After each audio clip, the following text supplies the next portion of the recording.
सनातन पेरार और ब्राह्मण परिवार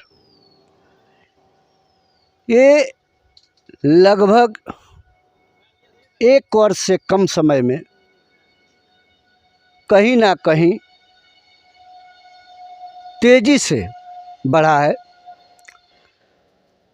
और ये सनातन और ब्राह्मण पे वार करने वाले कहीं ना कहीं समाज के अगुआ के रूप में, नेता के रूप में, प्रतिनिधि के रूप में काम करते हैं, जिनकी जिम्मेदारियां बहुत है।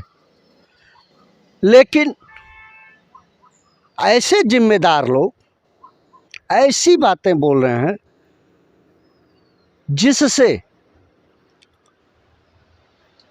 देश और राष्ट्र दोनों को खतरा है। लेकिन उनके ऊपर न सरकार, न सुप्रीम कोर्ट, न हाई कोर्ट किसी ने संज्ञान नहीं लिया।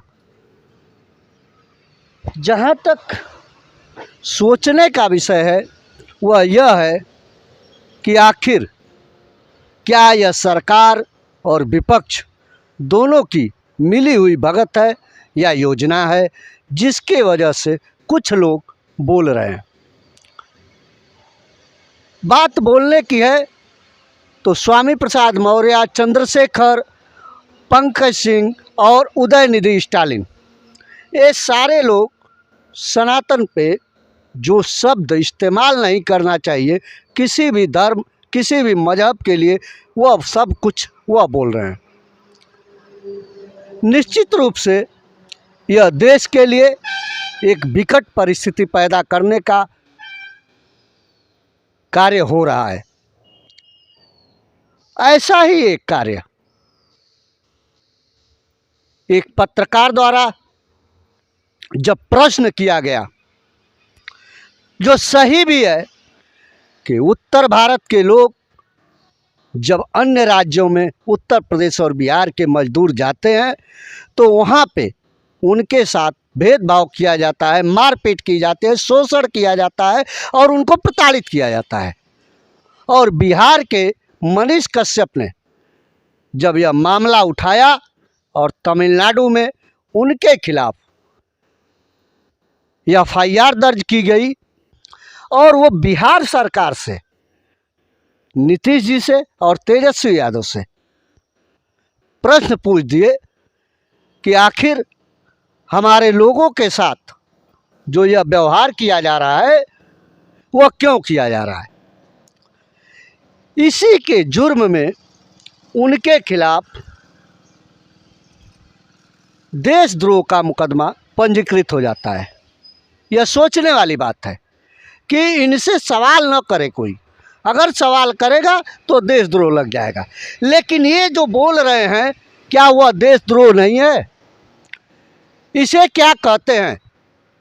यह जनमानस, भारत का जनमानस यह सोचे और बताए, क्या यह नेता है, यह माननीय है, इसलिए यह कुछ भी कह सकते हैं? इनके लिए कोई संविधान में प्राविधान नहीं है। यह कहते हैं संविधान खतरे में है, देश खतरे में है। अगर संविधान और देश खतरे में है तो आप जो बोल रहे हैं उससे क्या खतरा कम हो रहा है कि बढ़ रहा है? यह खतरा बढ़ाया जा रहा है, भेदभाव बढ़ाया जा रहा है राजनीतिक पार्टियों द्वारा। हम किसी एक पार्टी की बात नहीं करते, ये सारे लोग, पक्ष या विपक्ष, दोनों लोग जिम्मेदार हैं। अगर जिम्मेदार नहीं होते तो स्वामी प्रसाद मौर्य या उदयनिधि स्टालिन ऐसे लोग जेल में होते, इनके ऊपर देशद्रोह का मुकदमा होता। लेकिन नहीं, कहीं ना कहीं इनके बोलने से एक राजनीतिक पार्टी का फायदा है, इसलिए उनके ऊपर कोई धारा नहीं लगेगी, कोई मुकदमा पंजीकृत नहीं होगा। और आप किस संविधान में यह लिखा है कि आप किसी धर्म, किसी जाति के लोगों को टारगेट करेंगे, उनके ऊपर बार बार आरोप लगाएंगे, बार बार उनको टारगेट करेंगे, बार बार अपमानित करेंगे, और आप संविधान का सम्मान करते हैं, आप संविधान की रक्षा कर रहे हैं, क्योंकि संविधान में यह लिखा है कि आप करेंगे, क्योंकि आपको ही उसके लिए आरक्षित कर दिया गया है, क्योंकि आप नेता हैं, आप माननीय हैं। आप जितने लोग बोल रहे हैं, चाहे वह किसी भी पार्टी से हो, आप सारे लोग देशद्रोही के श्रेणी में ही हैं। मुकदमा होना न होना ये अलग विषय है, लेकिन आपका जो कृत्य है वह देशद्रोह का है। आप समाज में विघटन पैदा कर रहे हैं, समाज में दुराव पैदा कर रहे हैं, समाज में लोगों के प्रति, लोगों से आप कहीं ना कहीं एक तरीके से दुश्मनी का माहौल पैदा कर रहे हैं, जिससे वोटों का ध्रुवीकरण किया जा सके। आप यह साबित करने में लगे हुए हैं कि जो अंग्रेज़ों ने कहा कि भारत में तो एक काम आसान है, फूट डालो और राज करो, वह काम आज भारत के जितनी भी राजनीतिक पार्टियां हैं वह स्वयं कर रही हैं, और भारत के 140 करोड़ जनता के साथ सीधे सीधे धोखा कर रहे हैं। आप बेरोजगारी पे बात नहीं करते, आप अपराध पे बात नहीं करते, आप शिक्षा पे बात नहीं करते, दलित और ब्राह्मण की बात करते हैं। दलित की शिक्षा पे आप बात नहीं करते कि दलितों की शिक्षा की व्यवस्था कैसी है और 70 साल में वह अच्छी हो रही है, बुरी हो रही है, क्या उस समाज के लोग अच्छे हो रहे हैं, उनका रहन सहन, उनकी व्यवस्था अच्छी है, क्या ब्राह्मण समाज किस परिवेश में है, क्या ऐसा कुछ भी है कि किसी एक को टैग कर दिया जाए वह सारे लोग अच्छे हैं, सारे लोगों के पास धनाढ्य लोग हैं, सारी व्यवस्था उनके पास है। भारत के हर जाति मजहब धर्म में अमीरी और गरीबी दोनों पाई जा रही है। ऐसा कुछ नहीं है, केवल अमीर यहाँ नेता है, आता तो है साइकिल से जनता के बीच में, वादे बहुत करता है, और वादे करके जब वोट लेके जाता है तो फार्चूनर और मर्सिडीज से आता है। यही समाज सेवा है इनकी। और जब पत्रकार सवाल पूछेगा तो क्या किया जाएगा, उसको बैन कर दिया जाएगा कि वो सवाल ना पूछे, क्योंकि आपसे जब सवाल पूछा जाएगा तो ये होगा कि गोदी मीडिया है। अरे मीडिया तो आपके लिए है, इस भारत की जनता के लिए है कि जो अच्छा होगा उसे भी दिखाएंगे, जो बुरा होगा उसे भी दिखाएंगे। लेकिन आप सारे लोग जो इस तरीके की भाषा का इस्तेमाल कर रहे हैं, कहीं ना कहीं यह प्रायोजित है, ये आयोजित है, सुनियोजित है। अगर ऐसा नहीं होता तो ये ऐसे बोलने वाले आज सलाखों के पीछे होते, वह किसी के खिलाफ नहीं बोलते। और माननीय स्वामी जी और स्टालिन जी, जो लोग भी बोल रहे हैं, सनातन के लोग जो सुन लेते हैं उन्हीं के खिलाफ बोलते हैं।